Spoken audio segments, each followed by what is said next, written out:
You son of a bitch.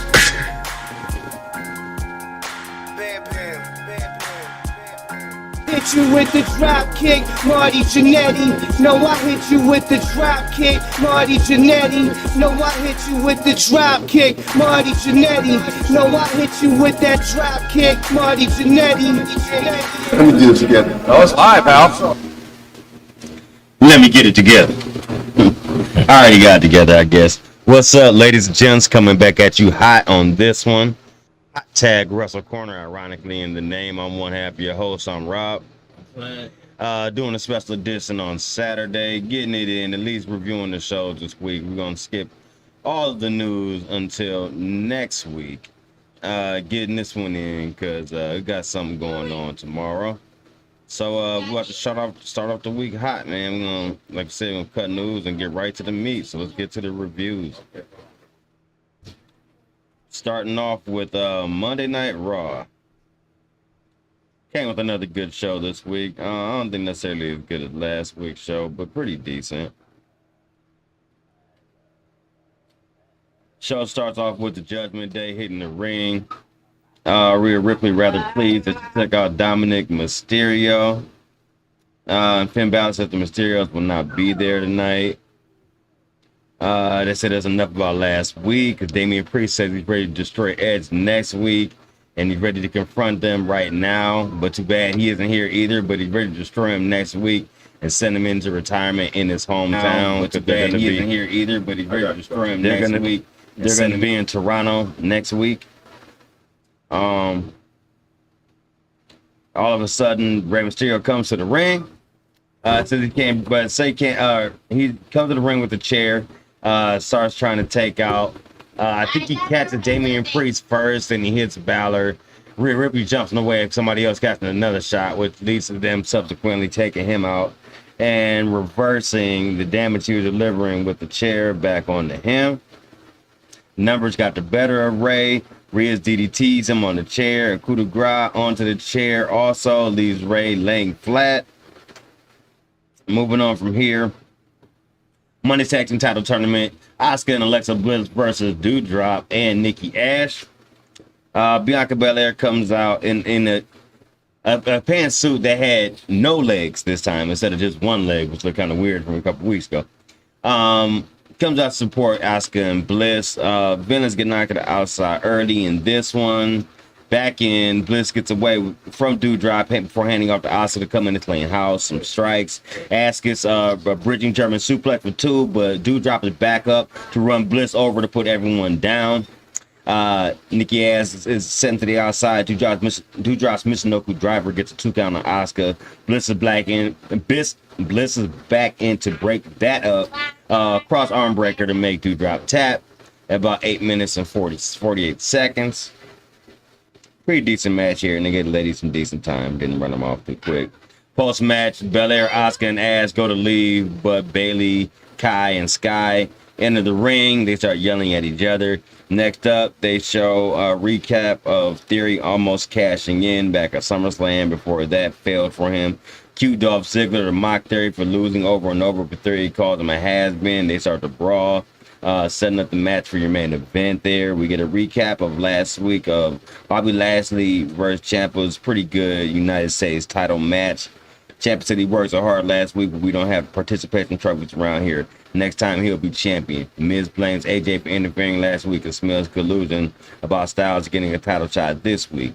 As for Ciampa, he gives him a necklace with a picture of him, like a picture of them two together on the picture, and Miz has a matching one, just biting off of the whole Logan Paul thing with the Pokemon card.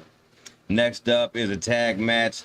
So it's a new tag team with Cedric Alexander and Mustafa Ali, and I love how they tried to big up them, like, oh, they're gonna actually have a good run now, and they get a chance now, kind of like hinting like since Vince ain't here. Doubt that, because they got pretty much crushed here in this match by Miz and Ciampa. Went about almost 10 minutes, 9 minutes 49 seconds for There were two great spots in this match before I get to the ending that I love. I called this match brutality through sliding drop kicks, because there was one spot where Cedric went to go for a springboard off the ropes. As he hit the hands down for a springboard, drop kick to the face by Ciampa on him. Then there was also another great spot where Mustafa Ali went for like a 450. He caught a drop kick to his head and he almost hit it. Ciampa ends up ending this one with a fairy tale ending on Ali to finish it off. Ciampa was showing his ass in this match. It was pretty good. They look back on Kevin Owens taking out Ezekiel. Then they show Ezekiel's family, and every member of his family, even like little kids, was played by Elias. And his father even had words. He was Ernie, I think Ernie Sr., I think he was, or Ernie Jr., something like that. He was standing by his bedside saying his son to be back. Drew McIntyre's on his way to the ring. As he's in the back, he passes. I've been liking they've been doing this more and more, where they've been telling stories in the background while wrestlers are like coming to the ring, and then they end up culminating later in the show. So like last week it was kind of like that car crash shit. This week they were showing Adam Pearce and some backstage officials putting out a fire as Drew McIntyre was coming to the ring. Next up, they show a video for WrestleMania tickets being on sale. McIntyre's here for a chat. This was a great segment. This is probably my segment of the night here. Drew said he's tired of hearing about the island of relevancy. I didn't mention last week, but when he was talking about it, he said, here's a fun fact. It's not even real. It's not a real place. Talked about how he's ready to win the title and then defend them everywhere they should be. Now there's been reports he's been suffering for a bit of a back injury. He said that's true, mainly because he's been carrying a load of the weight of 20 men for 3 years in and out of the ring. This isn't a job for him because he's living a dream. He's just a scout. He's here to scout future opponents. So what do you think of him versus Ciampa, or him versus AJ Styles, Seth Rollins, maybe carrying Cross? Comes down to the ring, our boy Kevin Owens. Comes in and interrupts as he likes the idea. Owens says he doesn't like that his name being left out and thinks Drew believes he's like in medieval times or something. If Drew thinks he's been carrying anyone around here, he's a real dumbass. Owens knows who he thought he. Owens knows who he is though, because Kevin Owens, and he's real as he gets in his business. For the last few years, he's been having a good time coming to work, but something dawned on him earlier today as he got to the arena. This is the same arena where he and Sami Zayn had a fight of their lives and left it all in the arena 6 years ago. This is a side of him that's been missing, and he said he misses the old Kevin Owens. It's time for him to bring the fight back, the prize fighter, and he wants a title again. Owens, it might be time to bring back the prize fighter tonight. He said every champion has a target on his back, so he doesn't care if it's McIntyre or Reigns because he's coming for the biggest prize of them all. McIntyre then cuts in. He has a great return in his return toward in this promo. He says he's tired of people making stuff up about it, getting cheap racks and going on a rant about he's done everything around here. They said they called him to cut back after he was called the Chosen One 15 years ago. Now he's a 2-time world champion and he's ready to go. He says, Drew, we're wrestlers. We're freaking wrestlers in the ring here. So let's wrestle for the first time in years. He probably won't get fined for saying that, you know. Next up was a pretty good match between McIntyre and Owens here. I had a feeling out process. Started with Owens giving him the shoulder, but not having much effect. Owens grabs for a headlock and sends him to the corner. Cannonball splash. Middle rope moonsault for 2. McIntyre is up for a toss and sending Owens to the outside. Back in, and Owens sends McIntyre outside, setting up for nothing as McIntyre cuts him off with the forearm. Owens posts him, and then hits a frog splash from the apron as we go to break. Coming back from break, McIntyre's fighting out of a chin lock. Hits a future shock DDT. It is countered into a DDT from Owens. Swanton only hits the knees though. McIntyre gets a breather real quick. Owens catches him on the top rope, and McIntyre does a sit up. Owens blocking a choke throw, another cannonball into a trio roll. Trio woe, set with the Bulldog Splash for through, followed by Bulldog Splash for 2, followed by Swanton for 2. We get down to the end of this. Another future shock DDT by McIntyre. Slaymore is loaded up with the Usos jump in the ring for the DQ. Cutting off this great match that went about 15 minutes. Couple seconds under. Post-match, McIntyre fights off the Usos. Hits a backdrop on the Jimmy onto the floor. Then walking to a stunner from Owens. The 1D is broken up though. McIntyre dropped the Usos again. From here, we get Seth Rollins has a special interview with Riddle, which you can obviously tell Riddle had recorded from before, but then it plays in the later, or at least you think you recorded from before. So we'll get to that in a second. Rollins mocks Riddle for needing to retire for his mother's basement so he could finish his seventh grade education, or maybe start a farm. Those have become very lucrative lately. Riddle's pops up on the screen, said he's been medically cleared and it's on. And Rollins starts to mock every time he's promised that, and promises to wreck Riddle again. And he wishes Riddle was here right now so he can stop his brain cells out of his head. He said that's cool with Riddle. Riddle hits the ring. All of a sudden, he storms out. Rollins tries to go for a stomp. It's avoided. Rollins ends up dropping him by the apron anyway, going over to the announce table. Rollins unloading on him, stomp through the table, misses though. Riddle knees him over the barricade, and they chase him through the crowd. Video recapping Bobby Lashley versus AJ Styles for later is lining the U.S. title. Riddle wants to fight Seth Rollins and issues a challenge for Clash at the Castle. Veer Mahan's back finally for the first time in like 2 months or something like that. It's been a minute. He's been gone. Squash match against some guy named Bo Keller. Beat him in a minute and 46 seconds. Luthez press, or Luthez minus the press. $1 million arm, cervical clutch. He's out. Bailey, Dakota Kai, and Sky are ready to win the tag team titles, plus the 6-woman tag title match at Clash at the Castle. They see Dana Brooke.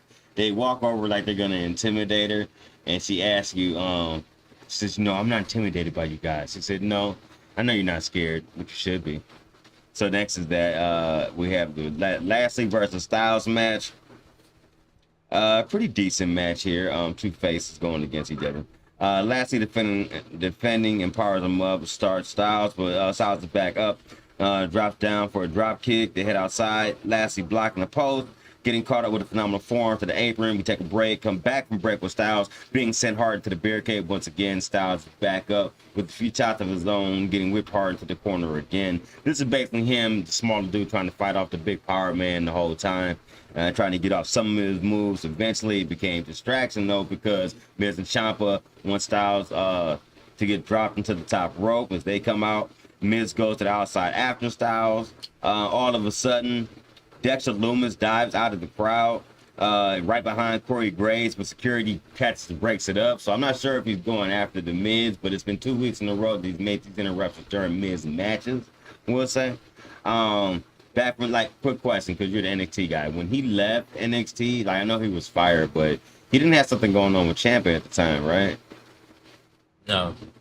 Okay, I'm just wondering if there's some type of correlation. That's why I asked. So, all right, well, then moving on from there. Security breaks it up. They get it back for him. Back to commentary confirming that it was Lumis, and Lashley appears for a spear in the floor. Style hits a slingshot forearm to take Lashley down again, but Lashley's back up with a running power slam. Once they get back into the ring, Styles tries to grab for a calf clutcher. Lashley powers out again for him, setting up the Miz phenomenal form, allowing Lashley to hit a spear after about 21 minutes. Pretty good match, like I said, gave him some time. After this one, Dakota Kai versus Dana Brooke. This one went 2 minutes. Non-title for the 24/7 championship. Kai starts off fast, knocking her down, setting up some rather cocky kicks to the head. Brooke tries to fight up, but gets knocked to the corner without much trouble. Running boot to the face gives Kai the pin.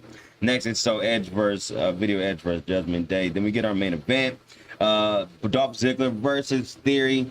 Ziggler takes him down to start for Theory's back up with a heck of a forearm. Ziggler's arm is set into the post twice in a row, allowing Theory talks some trash. Ziggler's fine enough to catch him from the top with a super famouser. We get a break, come back with it. With Theory hitting his rolling drop hit, setting up for another ram into the post. Ziggler fights up, hits some hands in the corner, setting up a jumping elbow for 2. Theory catches him in the middle of the top rope. Another slingshot dropkick is countered with the famouser to give Ziggler his tooth of his own. They slug it out for a minute on their knees until the zigzag is blocked. From there, Theory hits a running shot to the face and loads up for A-Town down, which is countered into a sunset flip for 2. The zigzag gives Ziggler another near fall, so Theory rolls him up for 2 despite his feet being on the ropes. Ziggler fights back up and walks into an A-Town down for a clean pin after about 16 minutes. And that's the end of Monday Night Raw. I like that they trimmed the fat this week for the most part. I mean, they still had all those damn recap videos that we didn't need, but it did seem like a pure straight through show. Yeah, that's gonna be the improvement with Triple H being in charge compared to Vince. So he want to base more on wrestling. All right, NXT Heatwave. It's an NXT pay-per-view. The promo starts off with Paul Heyman. He's basically doing the promo for Heatwave, which leads into our first match with the NXT North American Championship match. This is Carmelo Hayes versus Giovanni Vinci. Even match for the first portion of this match. We get a double clothesline spot. That takes us to the first break. Come back to the break, the intensity ramp up, but neither one can really take control of the match. Things start to turn a little bit. Trick Williams interferes. He trips Vinci up a little bit, but it don't really help momentum here. He pulls out a brainbuster for a near fall. Then he hits a nice springboard dive that take out both Hayes and Williams. Vinci had this one. He had a double jump moonsault, but Trick put Hayes' foot on the rope. That leads to Hayes countering the Vinci powerbomb to a hurricanrana for the win. Decent match, a little bit of interference, too much interference. Next topic attraction is arriving, and then they bumped to Ron Baker, who basically they had like a little back and forth talking about. Mandy said that he has a tough time. He's gonna have a tough time defending this title tonight. He basically said, "So do you." And then Mandy said, "We'll see who had their championship by the end of the night." Then we get a promo with Diamond Mine. They said someone's trying to break them up, and they said they think it's Roderick Strong. They're Strong because the promo said he believed in the Creed brothers, but they have footage of Roddy hitting Julius with a knee in a prior match. Then they said Tony D'Angelo sending signals to Strong to hit him. Again, he denies it. In the midst of all this, NXT UK Gallus, which is Mark Coffey, Joe Coffey, and Wolfgang, interrupt. They jump Diamond Mine. Strong really didn't help. It teased like that, like he was gonna be whipped him, but then they basically beat Roger Strong too. Perez is interviewed backstage talking about facing Cora Jade. She says she's nervous, but she's ready to win, which leads to our next match. Perez basically comes out aggressively. Nice pace through the commercial break. Jay hits this nice suplex. Perez begins to rally with some forearm shots. Cora grabs the kendo stick that she came out with, which was all black kendo stick, and she threatened to use it. Perez takes it from her and teases to use it, but it's like that angle back when Bayley, when like she couldn't pull the trigger, she couldn't hit her with it, and then that basically leads to her losing to Cora Jade with a DDT. Briggs and Jensen is interviewed, and then they get into a fight with Gallus until security pulls them apart. Next, we got our street fight, which is Santos Escobar versus Tony D'Angelo. Long video package. Of course, if Santos wins, Legado is free. If Tony wins, Santos must leave forever. Santos went right after Tony with a chair. Match slowed down a little bit with guys going out with no weapons. They had some nice exchanges that the camera missed. Santos took a trash can lid to the head going into the break. Tony basically wearing him down with a chair. Suplexed him onto a bunch of chairs on the outside. Santos had the crowd behind him. He hit this nice tope suicida. Then was a spot where Tony accidentally runs over Electra Lopez, but he didn't seem too worried about it. Back inside, both men got weapons. I do like the ending. So I think Tony had like a crowbar or something, and Escobar had some brass knucks, and it was a matter of who gonna hit who first. Tony hits him first, and he knocks him out. That's the win. So Escobar has to leave NXT, with kind of everybody knew it means probably main roster call up for him. Next, Indy Hartwell is congratulating Katana Chance and Kane Carter winning the titles. She gets a delivery, and it's a draw from Dexter Loomis. She gets super happy to NXT UK. Blair Davenport steals it from her and rips it up in front of her. Next, we get a video package. We're gonna have a lifestyle match between Tiffany Stratton and Wendy Chu. next week. Then we get to our co-main event, which is Mandy Rose versus Zoe Stark. Rose basically got Question, real quick. Was Zoe Stark hurt in this one? Yeah. Okay, because I heard about that, and I know that affects the tag team title tournament they have going on for the women over there. Go ahead. So Rose basically gets took it down early. But Rose slams her knee on the announce table. Go to another break. The medics is coming out there checking on her. She gets back in. She gets tripped up by Toxic Attraction, who gets ejected. Then the Kid Alliance basically comes out there to make sure they go to the back. Rose is basically attacking the leg. She had a wardrobe malfunction. The camera went black a couple times. Stark hits the knee, but she can't capitalize because she hit her with that same knee. Rose slips outside. Rose beats up on the knee of Moore. She hits with like a V trigger. Zoe Stark did. Mandy resorted to pulling her knee brace and then hitting one of her own, winning at 11:40. Went like a 12-minute mark. Good match. Again, Mandy as a heel is just like her match style. Like she ain't trying to fight. She knows if something like on you hurt, that's just what she just gonna go after and just try to like go after like relentless. Next we get a vignette on Quincy Elliott, who I think he was on NXT Level Up. He calls himself the Super Diva. He's gonna become the NXT real soon. Grayson Waller is interviewed, but he talked trash about Apollo Crews before he bites him on his new talk show next week. Then we get our main event, which is Bond Breakker versus JD Madonna for your NXT Championship. It was booked like every other Braun match, basically. He found a way to hurt him, put him on a defensive before Braun basically fires up the power moves, and he basically wins it with 3 spears and the Gorilla Press Slam in like 13 minutes. It was a good match. Good match, though, but after the match is, so after all this, he's celebrating in the ring. Out comes Tyler Bate, the NXT UK champion, which is odd because NXT UK didn't finish their tournament yet, but I guess. And he has a stare down with him to end the show.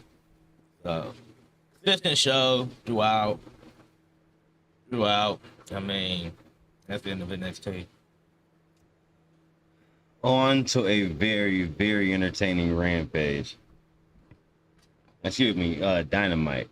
So to start the show off this week, we had CM Punk in the ring. We told you how last week's show had ended with him making his triumphant return. He comes to the ring and he comes to cut a promo and he said, I really wasn't trying to put my game, I was really trying to put my game face on before coming out here, and you guys kind of ruined it for me, and that makes me smile.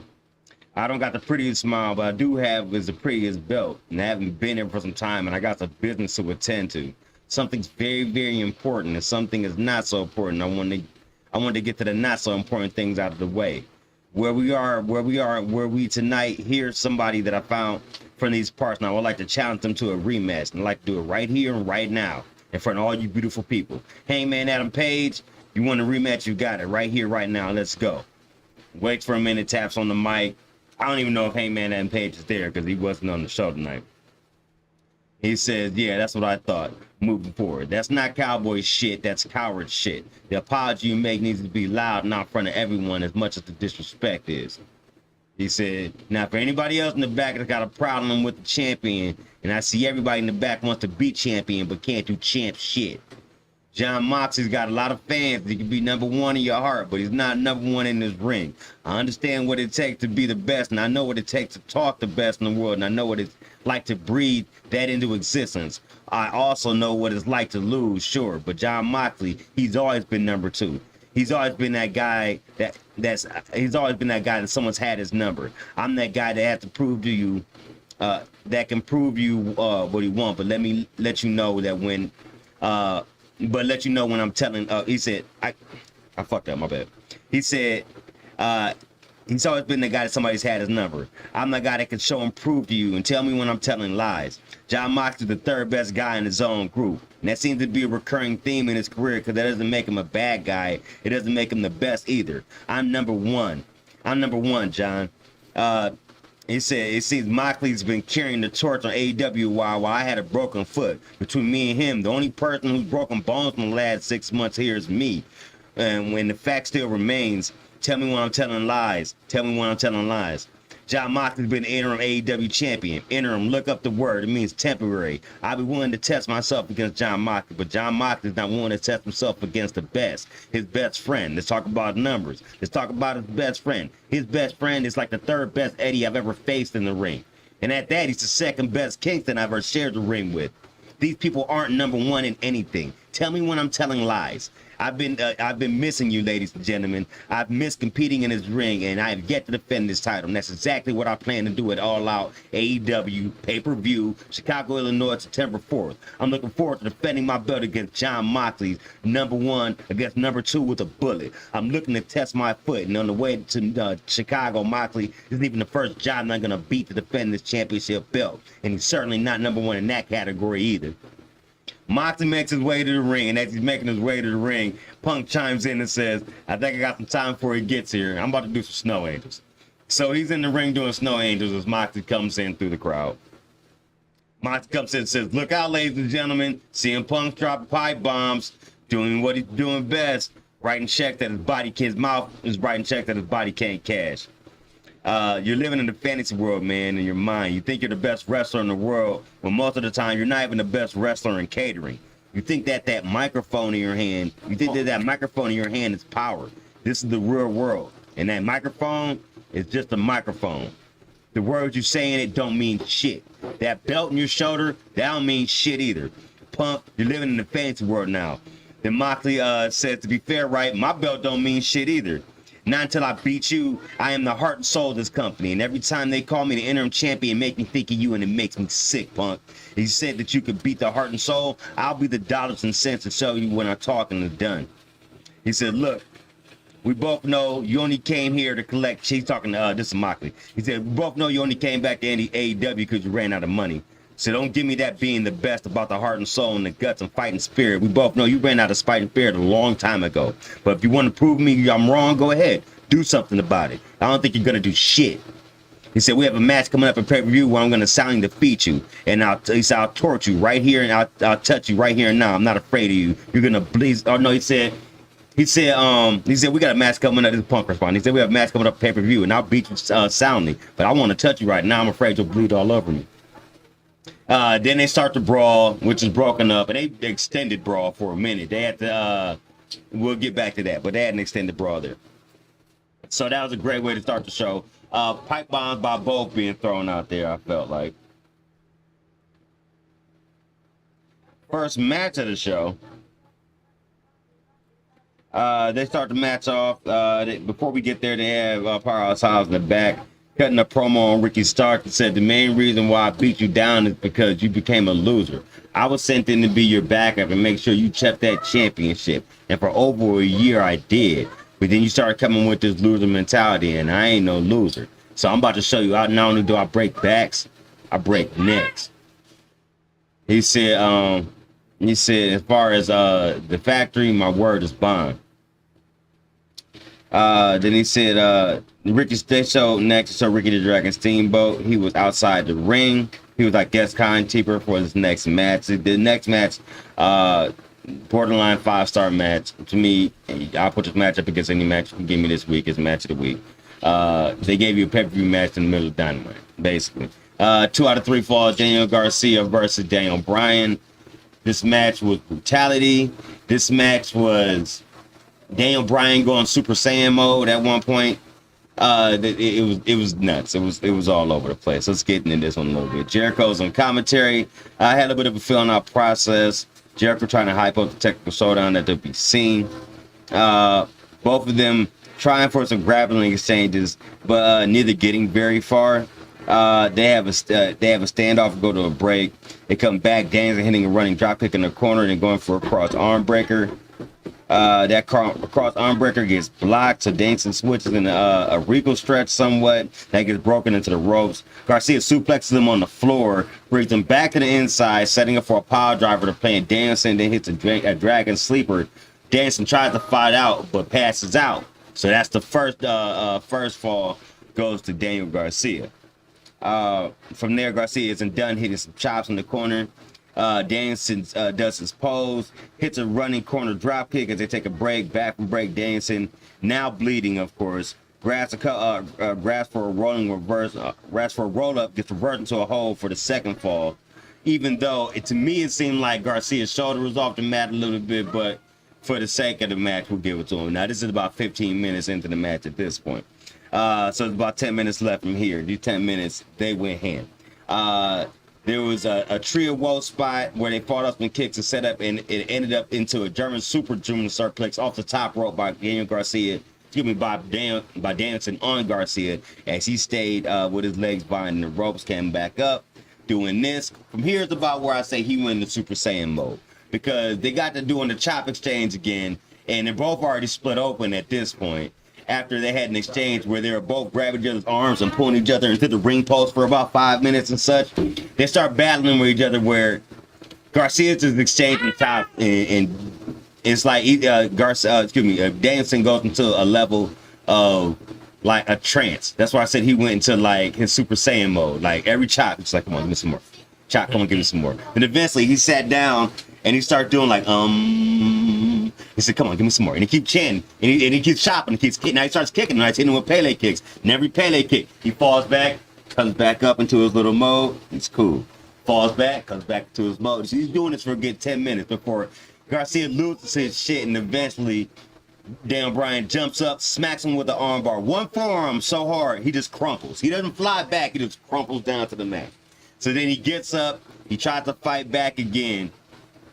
Danielson's not having none of that shit. So eventually, he smacks him, knocks him down again, and he gets up to his knees like this. And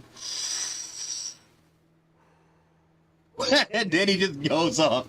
He takes him off from there, basically. They still have a great match from here where they just kept reversing each other's shit. Like he'll have his arms locked, do the stomp to the head. That gets reversed to the other one doing it. He'll have a label lock on. He'll reverse a bell lock into a pin, reverse back into another label lock. This happened for a good 3 to 5 minutes. There was a Juji Katami lock that got locked on. This is the funniest shit of the night. There was a Juji Katami lock that got locked on. Jericho called it, oh, Juji Katami, after Taz said it. And then all of a sudden, Jay Hart's like, Juji Katami? Well, I'm just some guy from Omaha. Tell me about this hole. Hell, spell it. And then Taz is like, all right, J-U-J-I. Jericho's like, what the hell is this, a spelling bee? He's like, I can spell it. That shit was silly as fuck. Either way, Daniel Bryan ends up winning this one, getting some stomp to the head. It gets broken up, pulls him back to the final LaBelle lock, which is ironic in name of Gene LaBelle, who died recently last week. Rest in peace. That was mentioned during the match also, as they gave a shout out to him. He makes him tap for the final fall at about 25 minutes, 52 seconds. After the match, Dan Bryan soaking it in, showing some respect for Garcia after the match, though. So much so, and Garcia looks like confused as he did last week when they had their standoff. Jericho gets pissed off. He runs to the ring. He takes out Bryan Danielson. Knocks him down, starts stopping on him. Garcia pulls him off, though. Like, stop, bro. Chill the fuck out. Jericho's looking at him like, what you doing, cuz? Then he, like, puts his finger in his face. Garcia smacks it away. Like, get your fucking finger off my face, man. So Jericho's like, you're going to regret this. You're going to regret this. And he leaves and he walks off. So now, as he was leaving, all the fans are chanting at Garcia, you're a wrestler, bro. You're a wrestler. Like, you're not a sports entertainer. So we'll see where this goes in the future. Keith Lee and Swerve Swift are on the backstage with Private Party. And as soon as the segment starts with Shivani, Swerve is like, you're welcome, by the way. And he's like, welcome for what? He's like, y'all disrespected us last week, talking about we was on rank. Well, guess what? Now, we number 5, baby. And we coming for them titles. And he put his hand on the title and shit. So they start arguing back and forth. And at the end, Isaiah Cassidy gets a Keith Lee's face again, talking about how they gonna beat him. And Keith Lee just responds with a stick of gum like, chill out, bro. Next up, Tony Nese is starting to come out for a match. Followed by Mark Sterling. As soon as he takes his thing off to show his abs, here goes Moxley. Meow, mows him over. That's the end of Tony Nese's night. Moxley goes down and grabs the mic and says, fuck that shit. I'm not done with this punk shit. His exact words were, it says, he said, fuck all this shit. You want to unify these titles? I said we fucking do that shit right now, CM Punk. Get your fucking ass out here. So CM Punk comes out this time. Security's all there. Pat Buck's out there. They don't really get close to each other this time. The other time they actually had a good brawl. Claudio Castagnoli has to come out and help set back Moxley. So does Wheeler Yuta, holding them back. So this sets up for something very interesting we'll get to a little bit later. So they were going at it for a minute. Next up, Jericho's backstage after the interaction in the ring with Garcia, and he isn't pleased. And he's like, excuse me. He says, Garcia, after the match with Jericho, he says, Danny, maybe you got dropped in your head too hard. So I'm going to give you a pass on what happened earlier tonight. But you're going to need to make this up. Or you're going to need to make your mind up. We need to know if you're with us or against us. So next week, we're going to have a chat in the ring, one-on-one, where you need to make a decision. All of a sudden, he's cut off by Ricky the Dragon Steamboat, who was ringside all night. He says, I've been watching Danny Garcia, and he's coming into his own. And he doesn't need guys like you hanging around here. You're the same Punk that I took on 14 years ago when we hooked up. Same hair, same get up and go. Go ahead. You said Ricky the Dragon Steamboat? Yeah. Ringside. How old is Ricky the Dragon Steamboat now? Early 60s. He was when I first started watching wrestling. He was one of the guys that was when I was first starting. Yep, young. A lot of people love Ricky the Dragon Steamboat. Ricky the Dragon Steamboat. One of my favorite matches of all time, Ric Flair. I thought you would say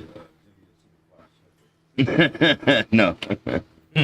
That one in the match with him and Macho Man at WrestleMania 3, two of the greatest. So he says, you got the same get up and go, talking about his clothes. And he said, if anybody's gonna mentor young Garcia, I think Danson's a better choice. Typical goody two-shoes Steamboat. I haven't liked you for 15 years. Keep your hands off me and stay out of my business. As Jericho walks off, Cool Hand Ann stays around, and he starts losing his cool, and he's pointing his finger in Steamboat's chest like, yeah, you better stay away from him. You better stay away from him. And he grabs him by the neck like, you hear me? You see me talking to you? You look at me when I'm talking to you. You stay out of his business. And then he gets chopped by Steamboat, and he just falls to the floor. Steamboat enters the segment like, mess with me now, huh? Hey, that's Ryu, right? Ooh. Ryu. Steamboat. That's Ryu, the Street Fighter. Next up, we have the Gun Club versus Varsity Blondes. Super duper squash match. This is the worst squash match of the week. They beat the Gun Club beat Varsity Blondes for 27 seconds with the Colt 45 finish. It's for a purpose. Billy Gunn comes out and talks about it's great. That's how you supposed to clean up. That's how you make me proud of being my sons. Stokely Hathaway comes out on the ramp. All of a sudden, the sons jump Billy. Said, no, Daddy. It was the weakest beatdown, bro. Look, they knocked him down with a forearm you could tell was like pulled, like it hit him in the shoulder, nowhere near his face. And then they looked like they were like trying to choke him out, but they're like pushing down on his shoulders. Like it just looked at whack. So eventually, in to make the save is the Acclaim, run him off. Billy Gunn think he about to get beat down. Instead, Sesame Daddy ass. So now he's joined the Acclaim, and I guess they're gonna join Stokely Hathaway, which they've been setting up for a couple of weeks. So next up is a promo with Sanjay Dutt, Jay Lethal, and Satnam Singh. And Sanjay Dutt goes, Wardlow, think you're so big and bad? Think you want to mess with $1 Million Platinum? Yeah, Satnam Singh. You think you want to go big and bad? And you want to mess with Jay Lethal? You making me so mad? Who I broke my pencil? Next time I see you, I want to punch you in the face. Matter of fact, you want to go get FTR to be your backup? How about you face us in a 6-man at All Out? Jay Lethal follows up and says you had to go get FTR involved. Now you got somebody else having your back instead of being a big man handling your own thing. It's ended by Satnam Singh saying, see if you can powerbomb me. So we'll see where that goes. Next up, Death Triangle. They come out, they didn't come out, but they were cutting a promo backstage. Say they're ready to face United Empire and Will Ospreay. That's in Cleveland, by the way. It's talking about, you've been going around the world, talking about you're the best, especially the best from Britain. He said, I beg to differ. He said, every time you try to face me or it's just made up, you duck. So now I'm going to savor this opportunity to square things up and set the record truly straight, basically, is what he said. Next up, Jungle Boy comes out for a chat. He wore a t-shirt a few weeks ago that he's never allowed to wear again and basically said Kristen's a pussy. Says Q preoccupied with hitting Christian over the weeks. He's tried to hit Christian Cage with his fist, with the car, with the chair. Can't make it work out. Says, so how about I hit you at all out? Q Christian says, he says no to the match, but he wants to make this work. He wants everything to be okay with them and make amends. A hug is teased, but then Jungle Boy takes him down and hammers away. Jungle Boy stomps on him, then rams Christian's head into the mat over and over again. Security comes in and makes a save. FTR Wardlow said they're ready for Jay Lethal and Company. As a matter of fact, Dax Hard will be taking on Jay Lethal one-on-one next week. Back in the same 9 o'clock spot for the ladies match again. And I was hoping it wasn't going to do it because they had it set up where they could have. I thought they were going to make it come out like in the spot where that Gun Club match was or whatever. But no, they did not do that. Back in the typical 9 o'clock spot, we have Tony Storm taking on Kylan King. They go to the mat early, sends King to the ropes, and he drops her over the top rope with a top rope knee to her face. It sends Storm to the outside where King has to block a tornado DDT, and then drives Storm back first into the apron. We take a break, come back from break with King hitting a power bomb for 2, but Storm sends her into the corner, running hip attack, and now has her dazed. Double sweet chin music into a pendulum DDT finish on Kylan King at about 6 minutes 46 seconds. So video recapping what happened on Dynamite last week with the Trust Busters and the Best Friends. Then we have our main event. La Faction Ingobernables versus the Young Bucks and the Mystery Partner. Who's their mystery partner? Yeah, I know. It's like Kenny Omega. Kenny Omega! Making this fantastic return. Nick starts the match off with Dragon Lee in the corner, starts to hammer away. Matt comes in for a double team takedown. Omega comes in a compression shirt and a brace, so he's not fully healed, but ready to come back. Comes in right away, hammer away in the corner. Fans being rather pleased, Omega's back. Lee and Omega get into the wrong corner though, and triple teaming is on the way as we go to break, coming back with Matt not being able to hit rolling suplexes, so both sets of brothers fight over them instead. Andrade comes in with a stomp on Matt, then take another break, come back again. Hot tag, bringing Omega, ties into the show. Bringing in Omega to clean the house, including on Andrade. Seems to be favoring his shoulder a little bit. This match goes about 20 minutes by the end of it. Everything breaks down. The Bucks come in for dives and everybody on the floor. Omega loads up for the rise of the Terminator. You know what that is. But Lee dives in to break up the dive. Jose the assistant comes in to break up another dive attempt. Jose the assistant comes in to break up another dive attempt as Omega gets held up on the barricade for a scary dive from Lee. Back in, Andrade hits a double moonsault for 2 on Omega with Matt shoving Roosh into the pile to make the save. The V-trigger knocks Lee silly, and then a not so great one-wing angel finishes it off Lee at about 20 minutes and 49 seconds. I say that because I've seen him do some amazing ones, even ones that landed 20 feet down, like they had as the first Stadium Stampede that he did on Sammy Guevara. This one was just, but he had a compression shit on for his shoulder, so he's going to get him up, so well. So you have to understand coming back from the injury. Pretty good match. Looks like Andrade seemed to be favoring his shoulder a little bit after the match, so he moved a little slower than usual. It looked like he might have got caught up with Omega in the injury with that giant scary dive, but I had a report in the news about that. I think they're both okay, but we'll get to more on that next week when we get into the news. That's the end of Dynamite. Post-match real quick. The Bucks and Omega celebrate as Andrade and Roosh turn on Dragon Lee. Rip the mask off of him in about 5 seconds left to end the show. Yeah. So they know Roosh's brother. They basically just kicked him out of Los Ingobernables faction for getting pissed off that they lost. Great Dynamite, even though it was only 4 matches though, really. But 2 real long matches though. Yeah, it ties into it. All right. SmackDown. Live from Montreal, Quebec, Canada. This is the 1200 episode of SmackDown. It starts off with Ronda Rousey. First, Jim Cornette gets mentioned by Pat McAfee. Why? McAfee. It starts off with Ronda Rousey. Now she gets in the ring. She says she paid her fine, so Alan Pierce need to come out here and lift her suspension. Pierce had security guards. He said that's above my pay grade, so he asked her to leave. He said that what you did last week was that you got violent. He said you're not about to get violent this week. Here comes security, gets in the ring. She basically just runs through all of them. Then Pierce has the police come out. She basically runs through 2 policemen before she finally gets arrested. Gets arrested. And then as she gets taken to the back, she said, "Is this on your pay grade?" As they put her in the car. As they pull away, Roman Reigns pulls up. And we get our first match, the Women's Tag Team Championship match, which is Natalya and Sonya Deville versus Toxic Attraction.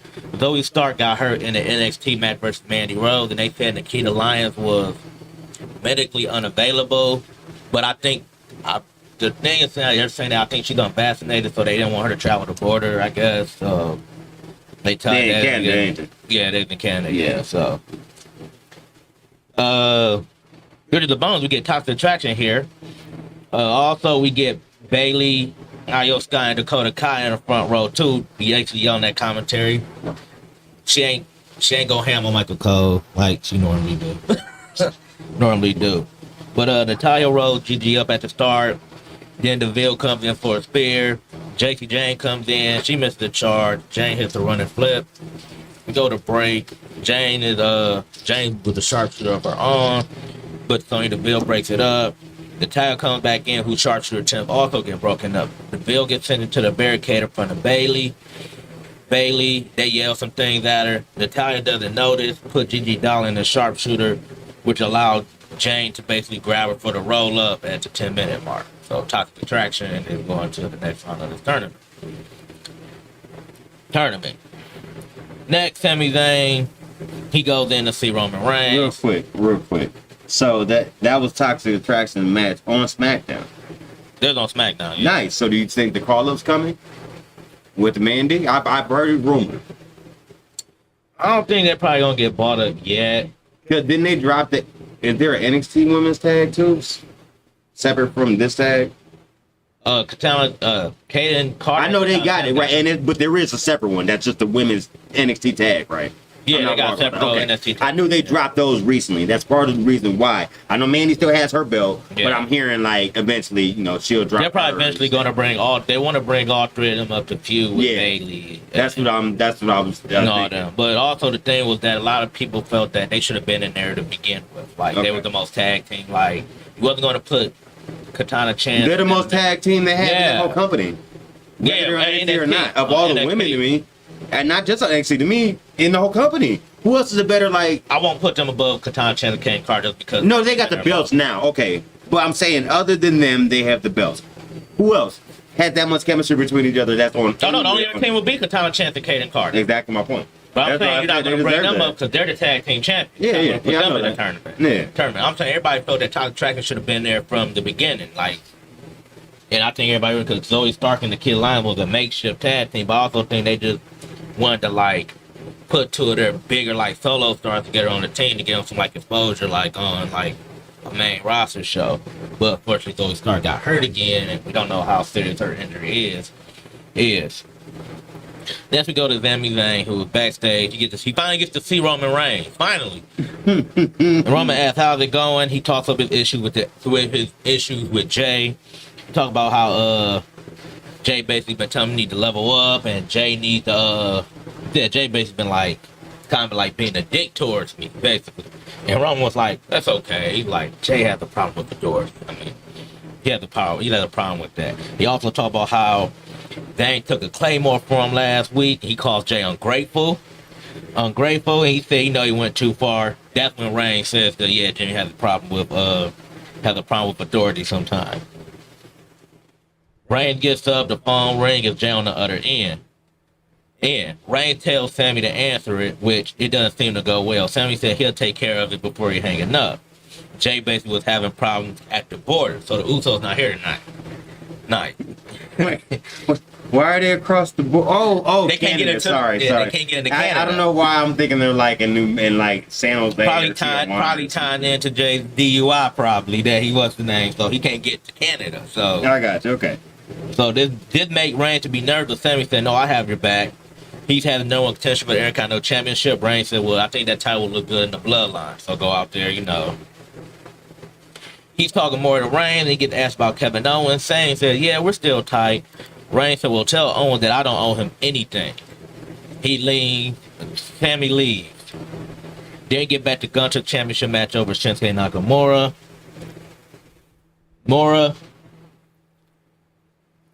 And then we get a segment with the the pre-models, and he's about to go into his catchphrase, titillating until Hit Row basically comes out, gets them out the ring, they start rapping, everything like that.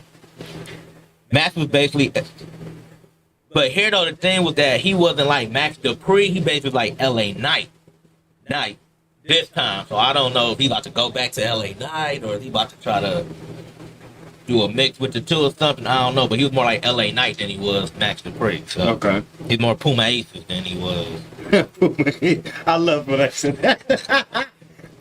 Next we get Karrion Kross and Scarlett. We get a promo about what Drew McIntyre said on Raw. It's the whole thing, mirror NXT. They have the tarot cards and everything that Scarlett used to do. He said he had his eye on Roman too. McIntyre and Reigns are his chosen ones. Next, we get a good, my opinion was a great match too. The Fatal 5-Way match. The winner of this match gets a shot at Gunter at Clash of Castle. You had Ricochet versus Sheamus versus Madcap Moss versus Happy Corbin versus Sami Zayn. Sammy is obviously the favorite here. The whole crowd is behind him. The ring gets cleared out. Ricochet hits a Hurricanrana. Corbin comes in a t-shirt. Corbin's wearing t-shirt, jeans, and tennis shoes. Probably look like he lost a bag or something. He basically, like the way he came out, like he either lost his bag or like something happened to where he ain't. Wait, could it be he's going back to bum ass? I mean, Don't tease me with a good time, damn it. I want my man back. I need him bummy. he cuts off a guy to chokeslam Ricochet. We go to break. Everybody's brawling. Corbin hits that patented slide underneath the rope, takes out Moss. Zayn gets knocked off the apron, to which Cole says Sammy looked like El Generico out there. The mouthpiece says, "Oh, hey, like what's the name?" Ricochet with a nice springboard crossbody to Corbin. A springboard drop kick to Zayn also. A nice shooting star press he hit. Corbin got a nasty cut. No, my fault. We get a nasty cut that's on Sheamus' thigh. So I don't know if like something happened during that brawl. But Sheamus hits an Irish curse on Moss and Sami Zayn. You know he's limping. 10 beats of the Baldrum, which has Moss in trouble. He does 10 more to Corbin. Then he hits 17 forearms to Ricochet. Ricochet, like in the chest, like. Yeah, what? He hit him with 17 forearms. No. Sammy hits a jawbreaker. Then he low bridges Corbin out. Then he hits a big flip. To Sheamus and Corbin on the outside. We go back to old school Sammy. Making no shoe driver was dropped Ricochet. Blue Thunder Bomb gets a 2 on Moss. Sheamus takes out Ricochet. Zayn eats a white noise. It's like Sami Zayn gets hurt. He's holding his arm. Moss gets a little run on his own, but Ricochet cuts him off. Sammy gets help to the back. Deep 6 on Sheamus.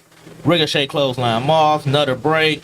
End of the match. Corbin is beating down Ricochet. Corbin and Sheamus basically slug it out till Corbin gets clothesline. Jumping knee to Sheamus on Moss, but bro kick is count to damn it, what's the finish? In the day. Ricochet hits the recoil to Moss. Shooting star press on Sheamus. Corbin makes the save. Q Sammy, he comes back out. T-bone suplex on Ricochet. Palooza kick on Ricochet. Corbin pulls things out. Pulls Sami Zayn out. But Sheamus comes back in, hits Corbin with a bro kick, finish the match in like 22 minutes. So Sheamus is your number one contender at Clash of Castle. He gets Gunter for the Intercontinental Championship. Oh my god, that's good. Oh my gosh, that's gonna be ridiculous. I can't wait for that. That's gonna be fun. That's going to be a good ass match.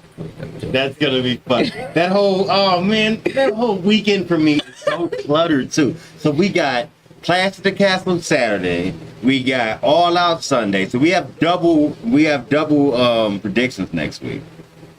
So you know. We got a fantasy draft next Saturday. I got a fantasy draft the 3rd, which is that same day as Clash at the Castle. Lad, that's a 3-day weekend. Man, hell of a lot of shit going on. Next we get a video on the Viking Raiders, which they have torches and face paint because of great battle await. They have somebody in the mask putting paint on their faces, which is a female, which is rumored that Sarah Logan, she probably going to be coming back with them. Morgan's arm is out of the brace. She just has the tape on. She said she's not worried about Shayna Baszler. She said she can't start playing it safe now because she needs to get in the ring. We get a match between Liv Morgan and Shotzi, which they had a little back and forth earlier in the week. Shotzi apparently said that Liv Morgan's the reason Ruby Soho got fired. And then Liv sent a book. She sent her a book. It says something like insecure something. She said, for the next time you deactivate your Twitter. They're like, damn, that's fucked up.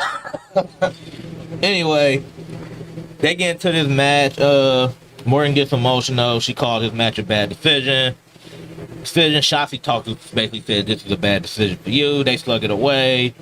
Shotzi hits to the outside, Liv fighting bad. They go into a brawl. Morgan hits a code breaking Oblivion basically for like 6 minutes in the match. Again, another short match where like she get a couple moves in and then at the end of the match, Shayna Baszler comes in and basically beats her down and T-stumping her arm, but she don't. She just kicks her down instead.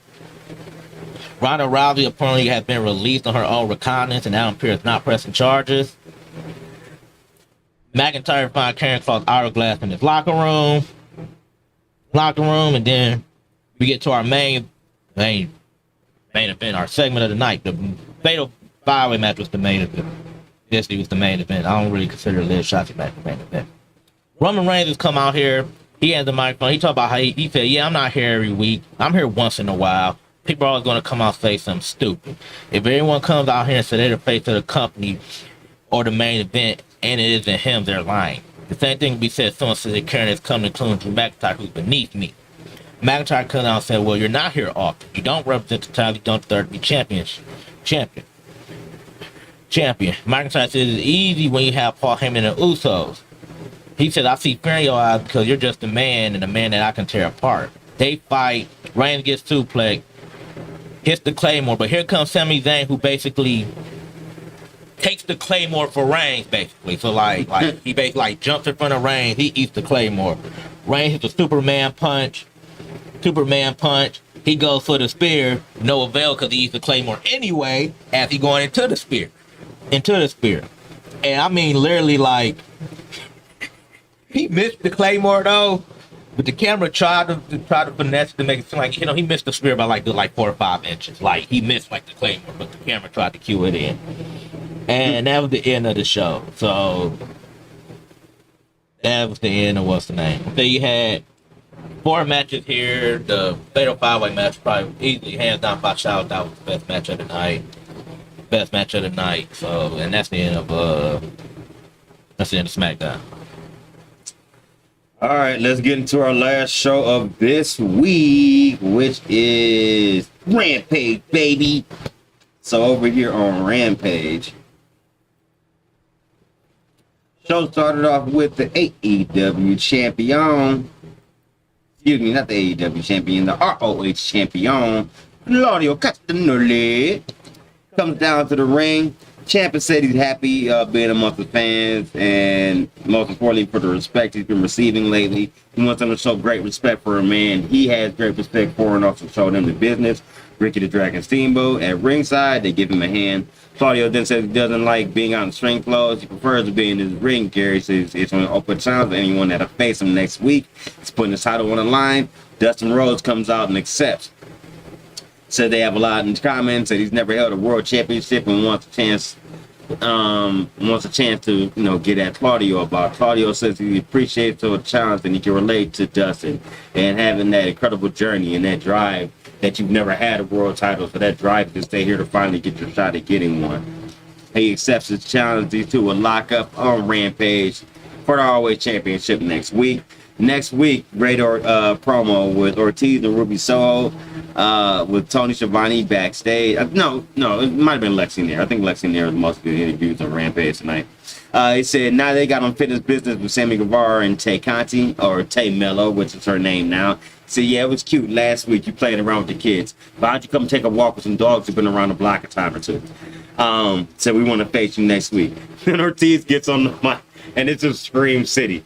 I want you next week. I want it today. I want it tonight. I want it next week. I want it right now. Let's fight. Let's fight. Let's fight. And then she's getting more riled up as he's doing that. I couldn't believe in LAX and Impact. Like, he was just a yeller. That's all he did. He just yelled. It was really good. I liked it. AEW World Tag Team Championship match. Swerve and Our Glory. Keith Lee and Swerve Strickland taking on Private Party. This is basically glorified squash match. People can pretend like they gave him a decent match, and yeah, they big up them after the match, shook their hands. Keith Lee was tossing these cats around the ring. I believe it. Right, like flies bouncing off his big ass chest for the most part. You know what I'm saying? So eventually it got down to the end. They had some spots where they got in the corner, you know, dazed them, but nothing major. Them dudes all got took out. So it was, like I said, it was an overextended squash match for the most part, but they did shake their hands at the end. It ended with Swerve connected with the JML driver. And 1, 2, 3, that was all she wrote. After about 7 minutes, Swerve and Our Glory retained. Next. Dang, that was a glorified squash match. Next week, you had your boy, and not next week, but next segment, your boy QT Marshall and the Factory are backstage, and they're all like playing poker. And we got Aaron Solo, we got Marshall, we got your boy seeking out for employment as somebody's b-boy or whatever over here, Nick Camarado, with a big ass jug of milk for some reason. Like, who just drinks jugs of milk and shit like randomly all down the street? They had your boy Two Stacks and some random cat I don't know. And they had another dude in the back who was supposed to be like Anthony Ogogo, but he was just light skinned like Anthony Ogogo. He didn't really look shit like Anthony Ogogo. So I'm wondering why the guy was even there. Anthony Ogogo was there to be like, he had other shit going on this week. I don't know. Anyway, so they're in the back, and then Lexi's about to interview him, and she wants to know if they're concerned about Hobbs confronting them since they lost last week to Ricky Starks. Q Hobbs before she even finishes the fucking question. And he comes in like, hey man, what the fuck is going on, man? So then he flips the table. And QT's like, hey, it's all right, man. I understand. Listen. I am a man of my word. I will hold up my end of the bargain. No worries.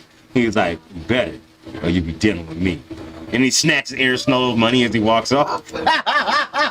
Like a bully. That's it. Funny. FTW Championship next. Now, we talked about this last week. Now, this is one of the worst things I've ever seen in the history of AEW. You know I love AEW. But we brought this random a reality show dude out, the Zach Clayton dude, the challenge Hook for the FTW title, talking shit. Comes out again talking shit about this podunk town he's in because they were in Charleston, West Virginia. Hook comes out and wrecks this motherfucker in 30 seconds. 30 seconds. Dude didn't get no work in. Hook locked him in the Katahajime and just laid down. And the dude passed out. Like, what were we doing, Tony? What was that? What was the point of that? Say that crap for elevation. Like, come on, man. My problem with it, here's my thing, because this is 2 weeks in a row where you could have used some good TV time on Rampage and you really didn't. Some stuff, yes. Other stuff, I'm like, that's wasting time. We'll get to, this is one of the waste times for me. You could have put a better match in for this. You'll see more examples in a second when we get to it. Promo after this, which could got interesting though. 2.0's backstage. Got your boy, Money Matt and Cool Hand Ange. And Money Matt's like, yeah, I see you, Hook. Yeah, a good title defense. Yeah. But the question remains, like, you putting this title out here for a couple times, and seems to me like you've been acting like a tough guy. That offends me. So, question remains is, you want to taste it? Yeah. Still making those stupid ass faces after he's done talking. Corey Ange gets on the mic. It's like, yeah. The real question remains is, your daddy held that title, but would that title look better on a sports entertainer? So we'll see which one of the members of JES he may tangled up with in the future. Lexi Nair starts interviewing Billy Gunn backstage about the portrayal of his sons. Says next week on Dynamite, he plans to bring back the Acclaim to help kick their asses. Next matchup, this is another one, glorified squash match. I like Buddy Matthews. This is some shit you can say for Darker Elevation, though. It was another squash match against Serpentico. This match went about a minute and 30 seconds. White hot start, Buddy connects with a shotgun dropkick and sends Serpentico to the outside, but he ramps him into the barricade before tossing him back to the ring. Serpentico tries to go for a leg scissors to take it down in the corner. Matthew catches him and delivers a turnbuckle powerbomb, followed by a boot to his face and a pump pedal slam for the victory. That's his move. This is more for the post match though, but I don't know. This is something I feel like you could have just saved for Dynamite and gave this time. I will give him a pass on that one. The time of all came back from injury. Right, so and I'll this give him a pass on that. Right, and this led to the post match, but I still feel like that one and the other squash from earlier, you could have combined that shit in the time for something else to direct something more towards like a build towards All Out or somebody else getting some more TV time. I felt like the glorified squashes are irrelevant. What's the point of that? Sometimes they make sense, yes, when it leads to stuff like this post match, but at the same time, the first one didn't make no sense. Yeah, exactly. Post match, Miro appears and tosses Malachi Black's mask to the ground as he and Buddy start to go at it, swinging at it in front of the fans. Miro's owning Matthews and Julia Hart looks on, and Miro delivers haymaker after haymaker and a lot of stomps. He delivers one mean ugly sidestep kick to Matthews, setting him out the ring, and Julia Hart looks on pissed off. Backstage, Lexi Nair is now interviewing Britt Baker and Jamie Hayter when Rebel just comes in and snatches the mic like, I'll do the interview now, thank you. Britt loves what she's seeing from Thunderstorm, Thunder Rosa, and Tony Storm. Britt promises they'll be watching the drama unfold and enjoying it all. She can't believe the game Thunder Rosa is playing to keep her championship. I thought at first we were leading to round 3 with that. But now, I don't know. The way her reign's been going, I wouldn't be surprised if she drops that belt to Tony Storm. Just to keep Tony Storm's momentum going or whatever. But we'll see where it goes. We'll see. Next matchup is your girl, Athena. That's another reason this one, I wasn't happy with this Rampage. Too many matches. That's why I said you didn't need on squash matches. I'm on the 4th match and I'm not even at the main event yet. And this show was an hour. Yeah, they have what, 2-3 matches? They try to cram everything in. Like, you ain't got to cram everything, bro. Let it breathe a little bit. That's why I said there was too many squash matches on here. That hook one was unnecessary.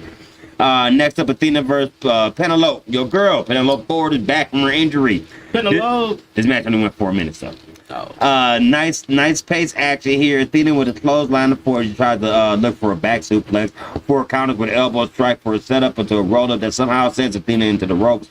Ford follows up with a drop kick into the ropes, and Athena is resting in the middle rope and falls to the ground. Kasabian is looking on, still wearing the box on his head in the crowd that reads overrated over it as we head into commercial break.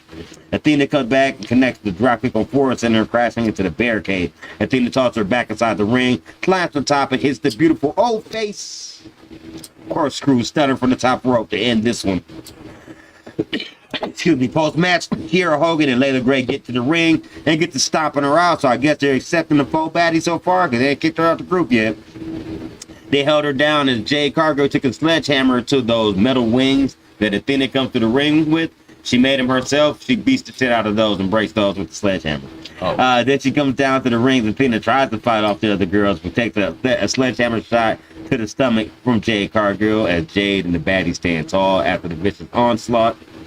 And we have our main event. Now, this one at least ties into last week, so I do like the main event and how there's some continuity based upon what happened on last week's Rampage. We have AEW Trio Championship Tournament match. Trustbusters, Arya Daivari, Slim J, and Parker Boudreaux taking on the best friends, Orange Cassidy, Chuck Taylor, and Trent Beretta in our main event. Match starts off. Chuck Taylor gets in, kicks things off with Daivari, kicks him from behind before Daivari tags in Slim J. It's a 2-on-1 game as Taylor takes it for a bit. Taylor goes behind Daivari and sends him crashing into Slim J before tagging in Trent. Slim tries to attack Trent in the corner as Chuck comes in from behind and sets up a combo powerbomb pin attempt. They gets interrupted by Daivari. Best friends double team on Daivari as Parker Boudreaux has seen enough and lays everyone out. Parker sends Chuck crashing into the barricade on the outside while Daivari and Trent are fighting on the opposite side of the ring. Meanwhile, Slim is fighting Orange on the outside as we head into the final commercial break of the night. We get back. Slim J gets a half and half by Trent as Cassidy gets tagged in. Finally, Cassidy gets in, delivers the trademark kick to Slim while unleashing on Davari.